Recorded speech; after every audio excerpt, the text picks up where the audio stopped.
జనసేనాని పవన్ కళ్యాణ్, నాదెండ్ల మనోహర్ అమిత్ షాని కలిసి వైఎస్ జగన్ ను అరెస్ట్ చేయాలని చెప్పి అమిత్ షాను అడగడము. అమిత్ షా దానికి long term friend, instant friend రాజకీయాల్లో ఉంటారు. ఇన్స్టెంట్ ఫ్రెండ్ చంద్రబాబు నాయుడు అయితే లాంగ్ టర్మ్ ఫ్రెండ్ మాత్రం జగన్ అని చెప్పకనే చెప్పడము. అంతేకాకుండా మీరు కూడా మీ వైఖరి మార్చుకుంటే అది మీకు కూడా మంచిది. ఎందుకంటే రాజకీయాల్లో లాంగ్ టర్మ్ ఫ్రెండ్ అనేది అవసరం. ఆ మీకు జగన్ కు చంద్రబాబుకు శత్రుత్వం ఉండి ఉండవచ్చు. మీకు మీరెందుకు ఆ శత్రుత్వాన్ని ఆపాదించుకుంటున్నారు? ఈ విషయాన్ని స్వయంగా అమిత్ షా ఇచ్చినటువంటి సూచన ఎవరికి? పవన్ కళ్యాణ్ కి. సో ఈ విషయం ఎప్పుడైతే నిన్న ప్రొఫెసర్ నాగేశ్వర్ గారి వ్యాఖ్యల ద్వారా బయటకు వచ్చిందో అప్పటి నుంచి ఒక పెద్ద ఎత్తున చర్చనీయాంశంగా మారింది. సో ఈ అంశాలపై మాట్లాడేందుకు మనతో జాయిన్ అవుతున్నారు గుంటూరు నుంచి ప్రముఖ న్యాయవాది రజనీ గారు. నమస్తే మేడం. నమస్తే సార్. మేడం, ఎలా చూడాలి అమిత్ షా చేసినటువంటి వ్యాఖ్యలు, అమిత్ షా చేసినటువంటి సూచనలు, ముఖ్యంగా పవన్ కళ్యాణ్ వైఎస్ జగన్ ను అరెస్ట్ చేయాలి, అతని నుంచి ఒత్తిడి పెరుగుతుంది అని చెప్పినప్పుడు రాజకీయాల్లో ఇలాంటి సహజం. కానీ రాజకీయాల్లో ఒకరి శత్రుత్వాన్ని మనం ఆపాదించుకోకూడదు. వాళ్ళిద్దరికి శత్రుత్వం ఉంటే మీరెందుకు శత్రుత్వంగా ఉండడం? మీ వైఖరి కూడా మార్చుకుంటే అది లాంగ్ టర్మ్ ఫ్రెండ్ అనేది అవసరం. కాబట్టి ఆ దిశగా ఉంటే బాగుంటుందని చెప్పి అమిత్ షా ఇచ్చినటువంటి సూచనలు ఇక్కడ కోర్ కమిటీలో కూడా వీళ్ళు చర్చించుకున్నారని తెలుస్తోంది. సో ఏమంటారు మీరు దీనిపై? సార్, అదే నిన్న ప్రొఫెసర్ నాగేశ్వరరావు గారి మాటలు నేను కూడా వినన్నానండి. చాలా దారుణం ఏంటంటే, ఎప్పుడు పాపం పవన్ కళ్యాణ్ గారు ఆయన ఎవరినైతే ఎక్కువగా శత్రువు అని భావిస్తారో, దరిద్రం ఏంటంటే వాళ్ళనే ఒక్కొక్కసారి పొగడాల్సి వచ్చింది, ఒక్కొక్కసారి వాళ్ళని చూసి చూడనట్లు వదిలేయాల్సి వచ్చింది. ఎందుకంటే ఏదైతే జగన్ గారిని అధపాతాళానికి తొక్కుతానన్నప్పుడు, జగన్ గారు నిన్నేం ఇబ్బంది పెట్టారు, నీ సైన్యాన్ని ఏమి ఇబ్బంది పెట్టారు, అసలు నీకు జగన్ గారికి ఏంటి శత్రుత్వం? ఏంటి శత్రుత్వం? నీ దీర్ఘకాలిక శత్రువు ఎవరు? మీ దీర్ఘకాలిక శత్రువు ఎవరు? మీ అన్న పార్టీ మూతబడడానికి కారణం ఎవరు? మీ అన్నని నాడి రోడ్డు మీద పచ్చ మీడియాతో ఏకింది ఎవరు? మీ ఇంటి ఆడబిడ్డని ఏదో ఇంకొకరినెవరినో పెళ్లి చేసుకోవడానికి వెళ్ళినప్పుడు ఆర్య సమాజం వీడియోస్ కానీ, లేకపోతే ఆవిడికి సంబంధించినటువంటి దుర్భాషలు ఆడడం కానీ, లేకపోతే ఇంకొక శ్రీరెడ్డి గారి వీడియోస్ కానీ, ఇవన్నీ కూడా పచ్చ మీడియాలో వేసి నీ అన్న మీద కోడిగుడ్లు వేసి నీ అన్న పార్టీ మూసివేయడానికి కారణమైన వారిని దగ్గరుండి నువ్వు గెలిపిస్తూ, నీకు ఎవరు శత్రువో ఎవరు మిత్రువో కూడా తెలియనటువంటి, క్లారిటీ లేనటువంటి రాజకీయం నడుస్తుందేమో అనేటటువంటి పరిస్థితి సార్. అప్పట్లో కూడా ప్రజారాజ్యం పార్టీ నుంచి, లేకపోతే చిరంజీవి గారు కూడా చంద్రబాబు గారికో కాంగ్రెస్ కో ధీటుగా ఆయన పని చేసినారు. అప్పుడు ఆయన క్లారిటీ ఉంది. ఎందుకంటే రంగా గారి చావు దగ్గర నుంచి కమ్మకి కాపుకు ఎప్పుడు గొడవలేదు సార్. ఎందుకంటే వాళ్ళ ఇంట్లోనే బియ్యాలు అందుకున్నప్పుడు తర్వాత జరిగిన కయ్యాలకి కమ్మకి కాపుకి ఎప్పుడు గొడవ ఉండదు సార్. కానీ ఎప్పుడు కాంగ్రెస్ కి, లేకపోతే ఎప్పుడు కాపుకి టీడీపీకి ఎప్పుడు గొడవ ఉంటది సార్. ఎంత పెద్ద గొడవ అంటే, ఆఖరికి అంత కష్టపడి ఆయన స్థాపించుకున్నటువంటి తెలుగుదేశపు సామ్రాజ్యాన్ని కుప్పగూల్చిన కారణం రంగా గారి మరణానంతరం. సో అలా దీర్ఘకాలిక శత్రువుగా ఉండేదండి టీడీపీ పార్టీ. అదే మాదిరిగా ప్రజారాజ్యంలో చిరంజీవి గారిని కూడా కొంగదీసి ఒక దౌర్భాగ్యుడు పెట్టిన పార్టీ అని అయ్యన్న పాత్రుడు గారి స్వయాన కొడుకు మాట్లాడినటువంటి మాటలు, శంకర జాతులు, ఇవన్నీ కూడా వినున్నాం సార్. సో ఇప్పుడు పవన్ కళ్యాణ్ గారికి అర్థం అవ్వాల్సింది ఏంటంటే, కాలకేయులైనా ఎదుర్కోవచ్చు, చేతిలో ఆయుధాలతో సైన్యంతో కనపడతాడు. మరి కట్టప్పని ఎలా ఎదుర్కొంటాం? వెనకాలే ఉంటాడు. తన కాలిని నీ కాలిని తీసుకొని తన నెత్తన పెట్టుకుంటావు. తర్వాత అదే ఖడ్గంతో నీ వెన్ను నుండి వెన్నుపోటు పొడుస్తారు. సో దాంట్లో ఎక్స్పర్ట్. అది మీకు తెలియట్లేదా? మీరు ఎప్పుడు తెలుసుకుంటారు? సో ఇది ఒక క్లారిటీ అండి. అయితే గతంలో కూడా ఆయన చాలా సార్లు ర్యాలీల్లో, మీటింగ్ లో ఆయన చెప్పింది, జగన్ నిన్ను సెంట్రల్ తో చెప్పి ఒక ఆట ఆడించకపోతే చూడు అంటారు. ఈరోజు సెంట్రల్ ఎవరు చెప్తే ఆడుతుంది అంటే అర్థం కాని పరిస్థితి. సెంట్రల్ ని ఎవరు ఆడిస్తున్నారు అంటే అర్థం కాని పరిస్థితి. సో ఇటువంటి పరిస్థితుల్లో ఆయన చెప్తుంటే ఇన్స్టెంట్ ఫ్రెండ్, లేకపోతే దీర్ఘకాలిక మిత్రుడు, long term friend, instant friend. అయితే గతంలో కూడా పవన్ కళ్యాణ్ గారు చెప్పినటువంటి, ఆయన స్వయాన ఆయన నోటితో చెప్పినటువంటి మాట, ఎన్నో తిట్లు తిని సెంట్రల్ తో టీడీపీని కలపడానికి ఎన్నో తిట్లు తిన్నా. అంటే ఏం తిట్టినారు? మళ్ళీ మనమాట ఏం తిట్టినారు? నా మీద ర్యాలీ వేసినాడయ్యా చంద్రబాబు, నమ్మడానికి లేదు, అవసరానికి 2014లో వాడుకున్నాడు, అయిపోయాక చిట్ట చివరిలో నా మీద ర్యాలీ వేసినాడు, ఏం తెలుసు నీకు బాబు, నమ్మే పరిస్థితి లేదు అంటూ ఈయనకి ఆయనకి ఏమన్నా డిస్కషన్ జరిగిందేమో, సో అదే మాదిరిగా అటు కాంగ్రెస్ లో వారి వర్గం, ఇటు బీజేపీలో వారి వర్గం, ఇటు జనసేనలో, ఆఖరికి జనసేనలో కూడా ఆ భీమవరం ఎమ్మెల్యే గారు, లేకపోతే మండలి బుద్ధా ప్రసాద్ గారు, లేకపోతే ఇంకా వాళ్ళే జనసేనలో ఉన్నారు, కాంగ్రెస్ లో ఉన్నారు, బీజేపీలో ఉన్నారు. ఎవరితో ఆయన పొత్తు పెట్టుకున్నా వేరొకరు ఆయనకి శత్రువు కాబడరు. ఎందుకంటే దాంట్లో కూడా వాళ్ళ వారసులు ఉంటారు, వాళ్ళకు ఫోన్లు చేస్తారు, విషయాలు తెలుస్తాయి. ఇప్పుడు ఆ సీఎం రమేష్ గారు, సుజనా చౌదరి గారు, ఇంకా చాలా మంది ఎక్కడి నుంచి వచ్చారు, వాళ్ళ బేస్ ఏంటి, వాళ్ళ బేస్ ఏంటి, వాళ్ళ కమ్యూనిటీ ఏంటి, వాళ్ళ బలం ఏంటి, వాళ్ళు ఎక్కడెక్కడ పాతుకుపోయి ఉన్నారు.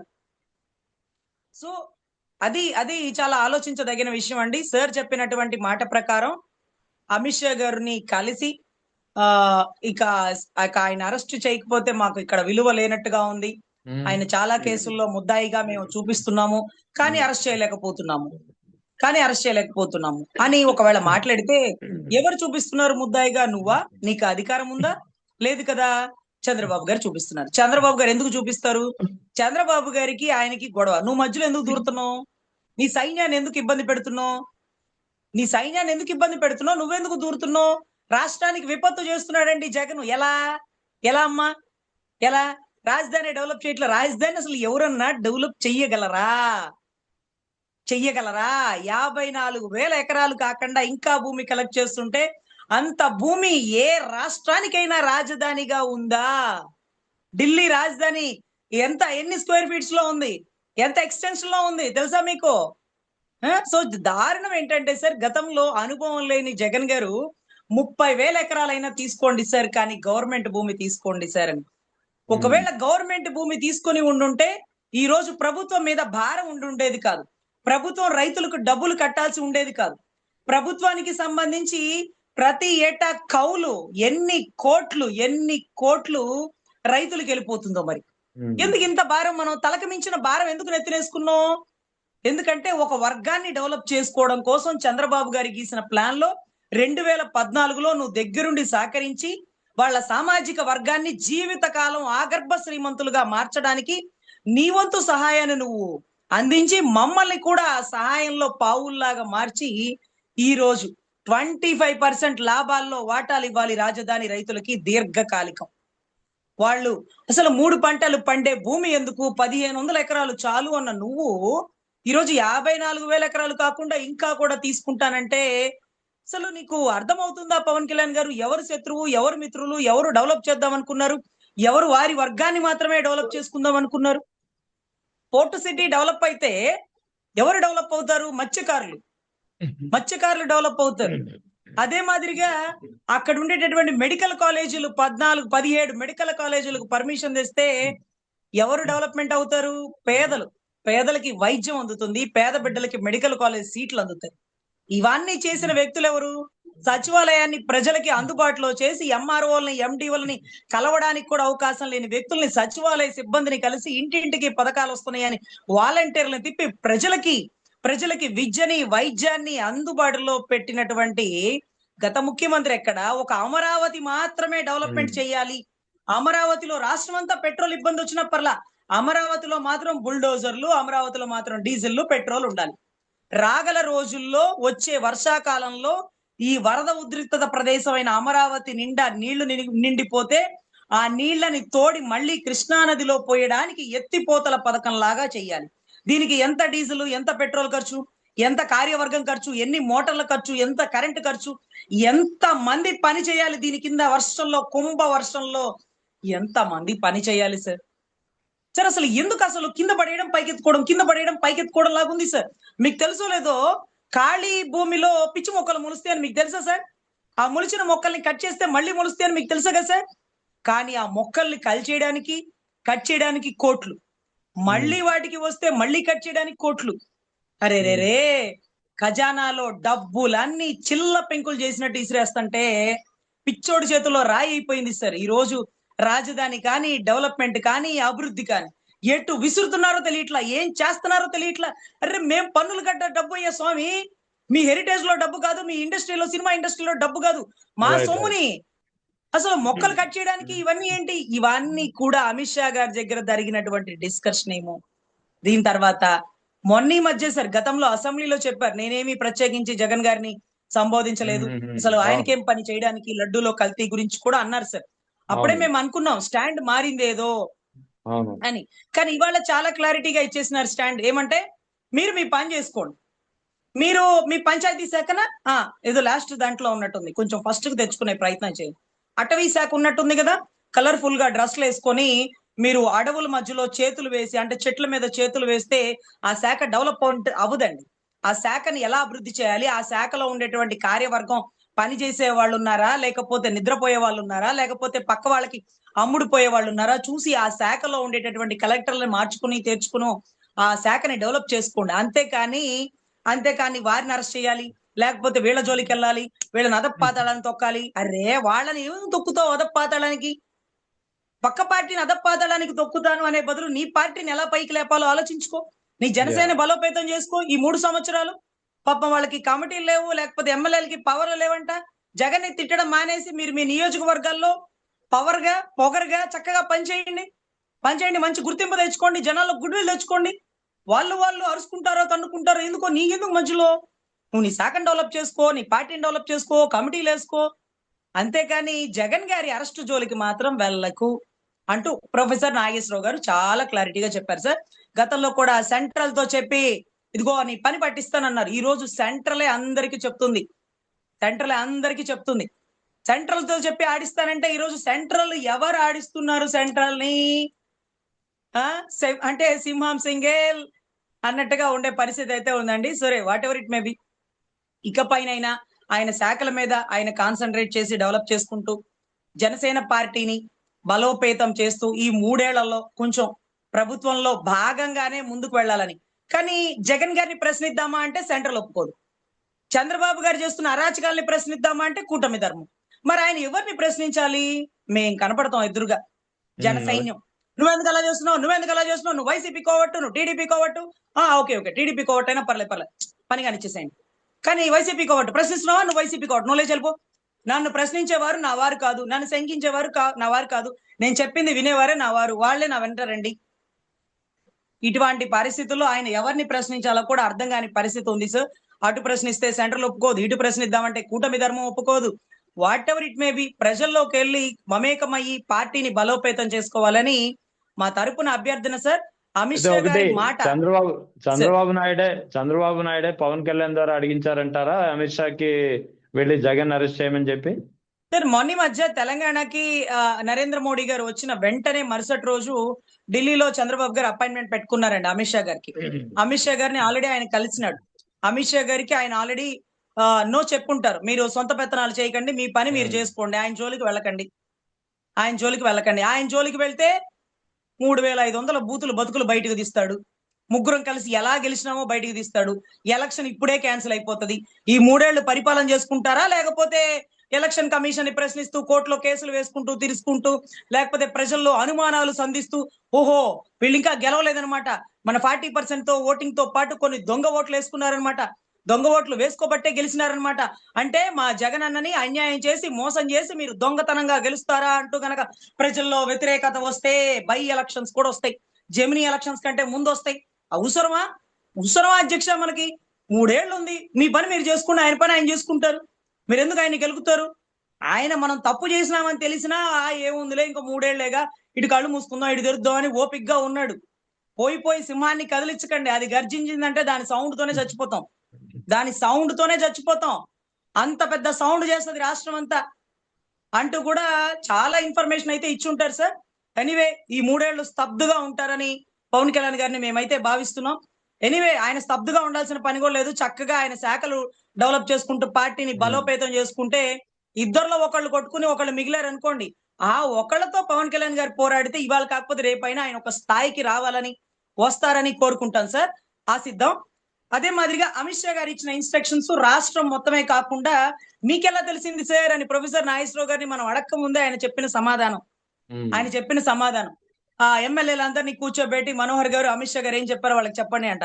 అమిత్ షా గారు ఏం చెప్పారో చెప్పక ముందు నుంచే జనసేన ఎమ్మెల్యేలు కానీ జనసేన ఎంపీలు కానీ స్తబ్దుగా ఉన్నారు సార్. వాళ్ళు ఎక్కడ కూడా ఒక్కరంటే ఒక్కరు కూడా బయటకు వచ్చి జగన్ గారిని విమర్శించిన వాళ్ళే లేరు సార్. బహుశా అమిత్ షా గారు పవన్ కళ్యాణ్ గారితో మొన్న చెప్పారేమో, ఈ ఎమ్మెల్యేలతో ఎప్పుడో చెప్పారేమో, మాకైతే తెలియదు. అప్పుడప్పుడు బయటకు వచ్చేది ఒక్క బొలిశెట్టి శ్రీనివాస్ గారేనండి. ఆయన బయటికి పిలిపించి జగన్ అలా తిట్టు ఇలా తిట్టు ఆయన ఒక్కడనే సంధిస్తారు తప్ప మిగతా వాళ్ళందరూ సార్ ఢిల్లీలో ఉండే ఎంపీ గారు ఉదయ్ గారు కానీ బాలశౌరి గారు కానీ లేకపోతే పంత నానాజీ గారు కానీ ఇక్కడ ఉండే ఎమ్మెల్యేలు కానీ అందరికీ తెలుసు జగన్ గారి జోలికి వెళ్తే వారు వన్ సైడే. కష్టపడి గెలిచాము ఏదో నియోజకవర్గంలో పని చేసుకుందామంటే అది కూడా కూటమి ధర్మం అని భాగంగా టీడీపీ వాళ్ళు చేయనివ్వరు. మనం ఏం చెయ్యాలో ఆలోచించుకోకుండా అవతలోని ఏం చెయ్యాలో అని ఆలోచించడం అనేది చేతగాని వాడి లక్షణం. రైట్ పేరుకి పెత్తనం మనకి ఇచ్చినప్పుడు మనం ఏం పని చేసి ఈ నియోజకవర్గాన్ని అభివృద్ధి చేయాలని ఆలోచించకుండా జగన్ గారిని ఎలా తిట్టాలి, జగన్ గారిని ఎలా విమర్శించాలి. అరే అమ్మఒడి పథకం అని ఆయన ఏదైతే తీసుకొస్తేనే దాన్ని ఒక మనిషికి కాదు 15,000 మీకు 15,000 మీకు 15,000 మీకు 15,000. అరే ఒక 15,000 ఇచ్చినోడికి తెలీదా 15 ఇచ్చుకుంటే ప్రభుత్వం మీద ఎంత భారం పడుతుందో. ఈ రోజు Yeah. అయి ఇస్తా అని మొత్తం లాక్కొని దగ్గర పెట్టుకున్నారు.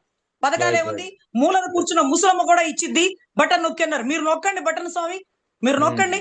మూల కాదు మధ్యలో కూర్చొని నొక్కండి, ముందు కూర్చొని నొక్కండి. మీ వల్ల ఇద్దాం బటన్ నొక్కడం, పథకాలు ఇష్యూ చేయడం. ఖజానాలో డబ్బులు ఉన్నాయా? మంగళవారం ఎందుకు మొట్టిగలేసి వెనక పంపిస్తుంది ప్రపంచ బ్యాంకు? తీసుకున్న అప్పులే ఎక్కువ, వర్షాకాలం తర్వాతే అప్పులు, ఈ లోపు ఇవ్వబడవు. అరే వర్షాకాలం తర్వాత ఎందుకు అప్పులు అంటున్నారంటే వర్షం మొత్తం మునిగిపోతే దీనికి రాజధానికి ఇంకా కోట్ల ఇది వరద ఉధృత ప్రదేశం అయ్యా బాబు. దీనికి ఎలాంటి కంపెనీ వాడు రాయట్లా. దీన్ని పెట్టుబడి పెట్టి ఇంకా కూడా అంత కావాలి ఇంత కావాలి అంటావు. ఇది మంచి బంగారమా దొంగ బంగారమా నాసి బంగారమా అనే పరిస్థితికి అయితే వచ్చింది సార్. దయచేసి ఈ రోజు కూడా రాజధాని రైతులకు ఇచ్చిన ఫ్లాట్లు డెవలప్ చేసి అక్కడ రోడ్లు వేసి వాళ్ళ కరెంట్లు ఇచ్చి ఆ ఏరియాలో పార్కులు కట్టి షాపింగ్ మాల్స్ కట్టి లేకపోతే ఇంకోటి కట్టి వాళ్ళ వరకన్నా న్యాయం చేయండి సార్. భూములు ఇచ్చిన రైతుల్ని పక్కన పెట్టి మీరు మాత్రం ఆ లాటరీలో భూములు తెచ్చుకొని అన్ని ఒక కుప్పేసుకొని 3 చోట్ల రోడ్లు వచ్చి ఒక చోట ఇల్లు వచ్చి పక్కన గ్రీన్ మ్యాట్ లాంటి ఏరియా వచ్చి ఏంటి సార్ ఇది? లాటరీలో పాపం ఆ రైతుకేమో కాలువ కట్టకాడు వచ్చిందంట, మీకేమో సింగపూర్ టౌన్షిప్ పక్కన వచ్చింది. సింగపూర్ ఏది ఎప్పుడో వచ్చిందిలే దేవాంశ్ గారి టైంకి. So what ever it may B sir, రైతుల్ని కూడా ఆదుకోవాలి. రాజధాని రైతులు మిమ్మల్ని నమ్మి భూములు ఇచ్చినటువంటి మీ సొంత సామాజిక వర్గ రైతుల్ని కూడా మీరు మోసం చేసి మీరంతా డబ్బులు మూట కట్టుకొని మళ్ళీ ఎలక్షన్ లో గెలవన్న నమ్మకంతో ఒక గజెట్ చేసేసి వాళ్ళనకలా మొండి చేయి చూపించి వెళ్ళిపోవడం తప్పు సార్. మీ వాళ్ళని మీరు మోసం చేయడం చాలా తప్పు సార్. మీ ఇంటితో పాటు వాళ్ళ ఫ్లాట్ల ఏరియాలో కూడా కనీసం డెవలప్ చేయండి సార్. సెక్రటేరియట్, హైకోర్టు, సచివాలయ పరిధిలో కనీసం వాళ్ళు ఇళ్ళన్నా కట్టుకుంటారు. కంపెనీలు తీసుకురాకపోయినా అటు రోడ్లు వేయండి సార్. వర్షం వస్తే జడ్జి గారి కాంప్లెక్స్, జడ్జి గారి బంగ్లా ఇవన్నీ మునిగిపోతాయేమో కూడా ఆశ్చర్యం అవుతుంది. వర్షాకాలం తర్వాత వాళ్ళు గృహ ప్రవేశం చేసుకుంటే మంచిది. వర్షాకాలం ముందు చేసుకుంటే ఒకవేళ వాళ్ళు ఫస్ట్ ఫ్లోర్ లో ఉండాల్సి వచ్చిందేమో, గ్రౌండ్ ఫ్లోర్ మునిగిపోతుందేమో. అంటే ఎందుకు ఈ అనుమానాలు? వర్షాకాలం తర్వాత ఏవి మునిగేవి ఏవి మునగనమో తెలుస్తాయి కదా. ఏదో దివిసీమ పరిస్థితి అయిపోయేలాగుంది. సో దయచేసి అధికారంలో ఉన్నవారు వారి అధికారాన్ని వాడి ప్రజలకు ఎలా మంచి చేయాలని ఆలోచించాలే గాని ప్రతిపక్ష నాయకులని ఎలా అరెస్ట్ చేయగలను? నేను తలుచుకుంటే అరెస్ట్ చేస్తా. తలుచుకో మరి. ఏమనింది సెంట్రల్? తలుచుకోమనిందా? వద్దని పని నిన్ను చేసుకోమనిందా? అయ్యా నువ్వు ఆయన గురించి తలుచుకుంటే ఆయన అందరి గురించి తలుచుకుంటాడు. ఆయన అందరి గురించి తలుచుకున్నామంటే మనం ఎక్కడ ఉంటామో మనం ఆలోచించుకుందాం. సో దయచేసి అందరూ గొప్పగా సుపరిపాలన అందించాలి, పథకాలు కంటిన్యూ చేయాలి, ప్రజల్ని ఆదుకోవాలి, ప్రజలకి మంచి విద్య మంచి వైద్యాన్ని సమకూర్చాలి. అమరావతి రైతుల్ని మోసం చేయకూడదని మనస్ఫూర్తిగా భావిస్తున్నాను సార్. అయితే ఇక చంద్రబాబు నాయుడు తాజాగా చేసినటువంటి వ్యాఖ్యలు అంటే వాస్తవానికి గతంలో కూడా ఇటీవల ఒక 3-4 నెలల క్రితం కూడా ఇదే వ్యాఖ్యలు చేశారు. ఇప్పుడు మరోసారి ఆయన చేసినటువంటి వ్యాఖ్యలు సంతానం గురించి, ముఖ్యంగా 3వ బిడ్డ కంటే 30,000 అని, 4వ బిడ్డని కంటే 40,000 అని. ఇది ఎంతవరకు సమంజసం? దీనిపై కూడా పెద్ద ఎత్తున చర్చ నడుస్తుంది సార్. అసలు 3వ బిడ్డకి 30,000, 4వ బిడ్డకి 40,000. ఆయన ఈ పథకాన్ని పేదల కోసం ఇచ్చారు సార్, ప్రజల కోసం కాదు. పేద ప్రజల కోసమే. ఎందుకంటే చదువుకున్న వాళ్ళు, విద్యావంతులు, ఈ భార్య భర్త ఇద్దరు ఉద్యోగాలకు పోతే ఉన్న ఇద్దరు పిల్లల్ని సాకలేని పరిస్థితుల్లో, ఇళ్ల దగ్గర పని వాళ్ళని పెట్టుకోలేని ఆదాయం పరిస్థితుల్లో తలుపులేసి లోపల పెట్టి ఒకళ్ళు వచ్చాక ఒకళ్ళు పగల డ్యూటీ ఒకళ్ళు నైట్ డ్యూటీ ఇటువంటి పరిస్థితుల్లో స్తంభించిపోతుంటే ఈ అద్భుతమైన పథకాన్ని తీసుకొచ్చి ఆయన ఎవరికి రోల్ మోడల్ అవుదాం అనుకున్నారు? గతంలో ఆయన అంటే ఎన్టీ రామారావు గారికి ఎంతమంది సంతానం అండి? ఒక 10 మందా 12 మందా? 12-13 మంది ఉన్నారండి. అవును, డజన్ పైగా ఉన్నారు. అంతమంది సంతానాన్ని చూసి అలా కాదు ఉండాల్సింది, ఇలాగా నాలాగా మీరు కూడా ఒకళ్ళే కనండి అంటూ నినాదంతో ఒక ఆదర్శంగా బయటకు వచ్చినారు సార్. అంటే ఆయన ఒకళ్ళని కన్నారు కాబట్టి మనకి చెప్తున్నారు. సో ఆయన చేసినట్టు మనం కూడా చెయ్యాలి. ఇదే కదా భగత్ సింగ్ గారు చేసినట్టుగా వీర ధైర్యంగా మనం కూడా చేయాలి. భగత్ సింగ్ గారు చేసినట్టుగా ప్రాణాలు అర్పించినట్టుగా మనం కూడా ప్రాణాలు అర్పించాలి. అంటే ఒక నాయకుడు చెప్పే ముందు తను తాను పాటించాక మిగతా వాళ్ళకి చెప్పాలి. అప్పట్లో ఆయన మంచి నాయకుడిగా ఆయన చేసినాడు, చెప్పినాడు. మరి ఇప్పుడు లోకేష్ గారితో చేయించండి, ముగ్గురు నలుగురిని కనమనండి. ఆయన కన్నాక చూసినారా నా కొడుకు కూడా నా ఆదర్శాలతో ముందుకెళ్ళాడు, నా కొడుకులాగా మీరు కూడా ముందుకు వెళ్ళాలని కోరుకుంటున్నాను అని చెప్పండి, బాగుంటది. మీ ఇంట్లో మాత్రం లోకేష్, దేవాంశు, తర్వాత ఇంకొక అంశు.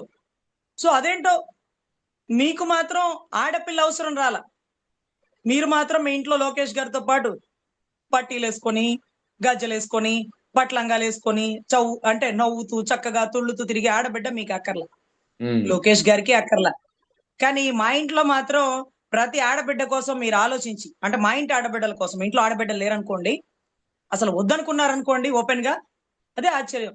30,000 40,000 చాలా మంది ఆ కూలి రైతులు వీళ్ళు అనుకుంటున్నారండి 30,000 20,000 అప్పు కట్టాలి, ఎప్పుడు కడతావు ఆగవయ్యా, మావిడికి 3వ నెల 7వ నెల అయిపోతే 7 నెలలు గడిస్తే డెలివరీ అయిపోద్ది, రాగానే చంద్రబాబు గారు అకౌంట్లో వేస్తారు, ఏగాని నీ అప్పు నీ మొహాన పడేస్తా అనే పరిస్థితులకు వచ్చేసారండి. ఈ రోజు మన దగ్గర అంటే జనాభా మన దగ్గర లిమిటెడ్ గా ఉంది కాబట్టి ఏదో సాఫ్ట్వేర్ ఉద్యోగాలకే పక్క రాష్ట్రాలకు పోతున్నారండి. బీహార్ రాష్ట్రం, మహారాష్ట్ర, ఉత్తరప్రదేశ్ వాటి నుంచి, అంటే ఆ రాష్ట్రాల నుంచి ఎంతో మంది మన రాష్ట్రానికి ఇటు చెక్క పని చేయడానికి, సీలింగ్ పని చేయడానికి, లేకపోతే మగ్గం వర్క్ పని చేయడానికి, మొన్న వెస్ట్ బెంగాల్ నుంచి మగ్గం వర్క్ పని చేసే వాళ్ళందరూ వాళ్ళేనండి. అక్కడ ఉపాధి లేక ఇక్కడికి వచ్చి పని చేసుకొని తలదాచుకుంటున్నారండి. ఆఖరికి నేపాల్ నుంచి కూడా గుట్కాల్లాగా వస్తున్నారు. కానీ అదృష్టం ఏంటంటే మన రాష్ట్రంలో ఉండేటటువంటి తక్కువ జనాభాతో మన వరకు మనం బెటర్ గా ఉన్న వాళ్ళలో ది బెస్ట్ గా ఉన్నామండి. ఇప్పుడు మీకు కూడా జనాభా పెంచేయండి అంటే పెంచుతాం, ఆదాయం ఏది? ఓపెన్ గా చెప్తున్నాను సార్, మా నాన్నగారికి ఇద్దరు పిల్లలు సార్, నేను మా తమ్ముడు సార్. మా తమ్ముడిని ప్రైవేట్ స్కూల్లో, ప్రైవేట్ కాలేజీలో వేశారు సార్. నన్ను మాత్రం ఎప్పుడు government school, government college sir. School కాదు, గవర్నమెంట్ కాలేజ్ సార్. అంటే సిద్ధార్థ మహిళా కళాశాల గవర్నమెంట్ కళాశాల, లేకపోతే స్టెల్లా కాలేజీ గవర్నమెంట్ కళాశాల. ఈ కళాశాలలో వేసేటప్పుడు మా నాన్నగారు చెప్తారు, అమ్మా నేను చిన్న స్థాయి సెంట్రల్ గవర్నమెంట్ ఎంప్లాయీని, ఇద్దరిని చదివించలేని పరిస్థితుల్లో, మన సిటీలో అద్దుకుంటూ ఇద్దరిని చదివించలేను, అందుకనే తమ్ముడిని చక్కగా చదివిస్తాను, నీకు మంచి సంబంధం ఇచ్చి పెళ్లి చేస్తాను, ఇద్దరు బిడ్డలను చదివించడం చాలా కష్టం అమ్మా, ఒకే స్థాయిలో చదివించలేము, ఇంత మధ్య తరగతి బతుకులు మనవి అని అనేవాళ్ళు సార్. సో అట్లాగే అంటే ఇద్దరు బిడ్డల్ని ఒక సెంట్రల్ గవర్నమెంట్ లో ఒక చిన్న స్థాయి ఉద్యోగస్తుడు అద్దెలు కట్టి మాకు చక్కగా మెయింటైన్ చేసి మమ్మల్ని చదివించి మంచి భోజనం పెట్టడానికి కటకటలాడిపోతుంటే, ఈ రోజు మీరు ముగ్గురు నలుగురిని కనేయండి, ఐదుగురిని కనేయండి అంటే అప్పులు పాలైపోవాలా? మీరు ఇచ్చిన 30,000 ఏ మూలకొస్తాయి చెప్పండి? అందరూ చెప్తున్నారు కనీసం అదేంటది వాటికి సంబంధించినటువంటి వేటికొస్తాయి. సో ఇటువంటి పరిస్థితుల్లో దయచేసి పిల్లల మీద మీరు భారాలు వేయకండి. అందులోనూ మీకు తెలుసు ఈ రోజు కోర్టులలో కేసులు, భార్యాభర్తల కేసులు ఎన్ని గొడవలు జరుగుతున్నాయో చూస్తున్నారు. మెయింటెనెన్స్ కి 15,000 సరిపోవట్లేదండి, ఇంకా ఇవ్వండి అంటే, మొన్న ఒక ఆడబిడ్డ అడిగింది సార్, ఏమంటే మహారాష్ట్రకి సంబంధించిన ఒక కోర్టులో ఒక ఆడబిడ్డ భార్యాభర్తకి సంబంధించిన గొడవల్లో ఆ బిడ్డ నిలదీస్తుందంట, నేను 8th క్లాసు, నేను ఐఐటి చదవాలి, నా తండ్రి నాకు మెయింటెనెన్స్ ఎక్కువ ఇవ్వట్లేదు, యూ ప్లీజ్ కన్వే సార్ అని జడ్జి గారిని అడుగుతుంటే, ఆ జడ్జి గారిని ఆ పిల్ల అడుగుతుందంట, నన్ను చదివించలేనప్పుడు ఎవరు కనమన్నారు అని జడ్జి నిలదీసేసిందంట. అప్పుడు ఏం చెప్పాలి ఈ తల్లిదండ్రులు ఇద్దరు? చంద్రబాబు గారు కనమన్నారు. అప్పుడు హూ వాస్ రెస్పాన్సిబుల్? చంద్రబాబు గారు. అప్పుడు ఎవరు కట్టాలి? హెరిటేజ్ డబ్బులు. ఎవరు కనమంటారు సార్? ఒక్క ఇద్దరికే ఒకళ్ళని చదివిస్తే ఒకళ్ళు ఇలా కాంప్రమైజ్ అవ్వండి, ఆ తమ్ముడు ఈ చదువు చదవాలి, నువ్వు ఈ చదువు చదవాలి, ఇద్దరిని పోషించలేను, ఇద్దరిని చూడలేను అనుకున్నప్పుడు అప్పట్లో నేనే అనుకుంటా, మా నాన్నకి నేను ఒక్కదాన్నే పుట్టుంటే చక్కగా బాగా చదివించుండేవాడేమో, మా తమ్ముడికి నాకు ఇద్దరికి పెట్టలేకపోతున్నాడని. ఇప్పుడు ముగ్గురు నలుగురిని కంటే అసలు ఏ పరిస్థితుల్లో ఉండేవాళ్ళం అండి? సో మధ్య తరగతి పరిస్థితులు, పేద పరిస్థితులు అలా ఉంటున్న పరిస్థితుల్లో మీరు ఇంకా ముగ్గురు నలుగురిని, ఐదుగురు ఆరుగురిని, ఆరోగ్యాలు ఎలా ఉన్నాయండి? గతంలో నార్మల్ డెలివరీలు కాబట్టి తల్లి ఆరోగ్యంగా ముగ్గురు నలుగురు 7 8 కనగలిగిందండి. ఇవాళ రోజు హాస్పిటల్కి వెళ్తే బాగున్న తల్లికి కూడా ఆపరేషన్ చేసేస్తున్నారు సార్. మొన్న ఈ మధ్య చీరాలలో సార్ ఒక గర్భిణీ స్త్రీ సాఫ్ట్వేర్ ఎంప్లాయీ సార్, 6 రోజుల ముందు హాస్పిటల్ అడ్మిట్ అయింది సార్, 6 రోజుల తర్వాత డెలివరీ అయింది సార్, ఒక మంచి ఆడబిడ్డను కనింది సార్. హాస్పిటల్లో డెలివరీ అయిన నెక్స్ట్ రోజు ఆ తల్లి చనిపోయింది సార్. ఎందుకు చనిపోయిందో వాళ్ళకి తెలియలా. అరే ఎలా చనిపోయింది, డిశ్చార్జ్ నెంబర్ ఇవ్వండి అని అడిగితే అక్కడ లేదట. అప్పుడు అనుమానం వచ్చి ఆ తల్లి చనిపోయి 20 రోజులు శవపేటికలు అంటే కింద పూర్తి చేసినారు సార్. నేను పోలీసుల సహాయం తీసుకొని ఒంగోలులో వెళ్లి ఆ తల్లి శవాన్ని తవ్వించి ఆ తల్లిని శవాన్ని పోస్ట్ మార్టం చేసినాను సార్. ఏ కారణంగా గర్భిణీ స్త్రీ చనిపోయింది, ఏ లోపంతో చనిపోయిందని తెలియడం కోసం ఒంగోలులో ఆ శవాన్ని తవ్వించినాను సార్. చేతిలో పసిబిడ్డను పెట్టుకొని తల్లి శవాన్ని తవ్వించినటువంటి దౌర్భాగ్య పరిస్థితి వచ్చింది సార్. సో ఇటువంటి పరిస్థితుల్లో గర్భిణీ స్త్రీలు ఎందుకు చనిపోతున్నారో, ఏ కారణంతో చనిపోతున్నారో, ఏ లోపంతో చనిపోతున్నారో, ఏ డాక్టర్ల నిర్లక్ష్యంతో చనిపోతున్నారో, ప్రతి గర్భిణీ స్త్రీకి ఆపరేషన్ ఎందుకు పడుతుందో, నార్మల్ డెలివరీ ఎందుకు అవ్వట్లేదో ఏంటి సార్ ఇవన్నీ? గర్భసంచి క్యాన్సర్లు, రొమ్ము క్యాన్సర్లు, యోని క్యాన్సర్లు అన్ని మహిళలకే వస్తుంటే ఇంకా కూడా కనండి మా ఎంపీ టికెట్లు పెరుగుతాయి. కేంద్రంతో మాట్లాడుకోవయ్యా, కేంద్రంలో ఒక పార్ట్ కదా నువ్వు. కేంద్రంతో మాట్లాడుకో. మా ఎంపీ టికెట్లు ఈ కారణంగా కాకుండా మా ఇన్కమ్ ని బట్టి, మా జిఎస్టీని బట్టి, వాటిని బట్టి మాకు ఎంపీ టికెట్లు ఇవ్వని అడగండి. మీరు అభివృద్ధి చేస్తారు కదా, గొప్పగా అభివృద్ధి సుపరిపాలకులు కదా, అలా అడగండి. సడన్ గా ఇప్పుడు పిల్లల్ని పెంచేసి ఇదిగో ఓటర్లు నమోదు చేసేస్తారా? సో చాలా దారుణం సార్. దయచేసి దీని గురించి పునరాలోచన చేయాలి సార్. అంతకుముందు ఎన్టీ రామారావు గారి కన్నా ఆడబిడ్డలకి ఆస్తులు హక్కు ఇచ్చారు. ఈయన ఆడబిడ్డలు నలుగురిని కంటేనే, ఐదుగురిని కంటేనే అవకాశాలు ఏమైనా ఇస్తానంటారేమో. దానివల్ల మొగుడు పెళ్ళాల మధ్య గొడవలు వచ్చేస్తాయేమో, భర్తలు ప్రెజర్ పెట్టి మరి భార్యలతో బిడ్డలను కనిస్తారేమో, లేకపోతే పంచాయతీ ఎన్నికల్లో పోటీ చేయాలంటే ముగ్గురు నలుగురు పిల్లలు ఉండాలంటాడేమో. ఏమో సార్, ఏమైనా చేయగలరు ఆయన ఎంపీ టికెట్ల కోసం, ఆయన అవసరం కోసం, ఆయన అవకాశం కోసం. సో దయచేసి సెంట్రల్ కూడా దీని గురించి పునరాలోచన చేయాలని, మహిళల మీద భారాన్ని పెట్టకూడదని, గవర్నమెంట్ హాస్పిటల్లో కూడా పిల్లలు పుట్టకుండా అంటే కుటుంబ నియంత్రణ ఆపరేషన్లు చెయ్యకుండా ఆపేసినారు సార్.